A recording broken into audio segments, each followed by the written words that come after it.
محمد الناجي خبير لدى المنظمة العالمية للتغذية. سي الناجي مرحبا بك. تصدر المغرب الأفوكادو إلى أوروبا وبعض دول الشرق الأوسط، والملاحظ أن العرض أقل من الطلب والأسواق تريد المزيد. في السنوات الأخيرة زاد المغرب من نشاط صادراته من الأفوكادو. المغرب كيعرف واحد الخصاص بنيوي مائي اللي غادي يمتد لعدة سنوات في المستقبل. بلغت صادراته 5000 طن، بينما وصلت في الموسم الحالي إلى 45,000 طن، أي يعني كانت 5000 أصبحت الآن 45,000 طن. المشكل ديال الافوكا هو انه كيطلب كميات كبرى من الماء، والماء هو اللي ما كاينش دابا عند اسرائيل. واسرائيل بين اكبر المنتجين المصدرين الافوكا في العالم، 300,000 طن النصف ديالها كتستهلكوا اسرائيل والناس كتصدروا لاوروبا. وبحسب التقارير فإن قيمة هذه الصادرات قد بلغت نحو 140 مليون دولار.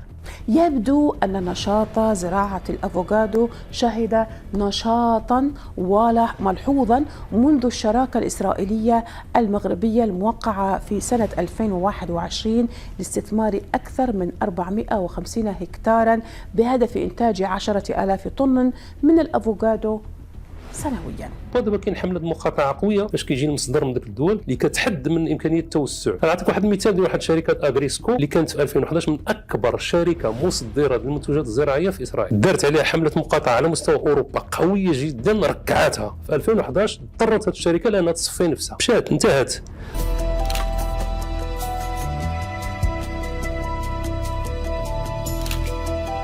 Il y a un faux étiquetage. Regardez, c'est le même étiquetage pour Israël, le même étiquetage pour le Maroc et pour le Kenya. Tu n'achètes pas, c'est ce genre d'article qui tue des enfants, des innocents.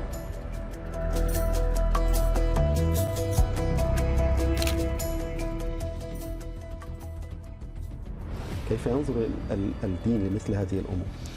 هذه الأرض مغتصبة وكل ما خرج منها فهو مغتصب، فلذلك لا يجوز شراء المسروق والمغصوب.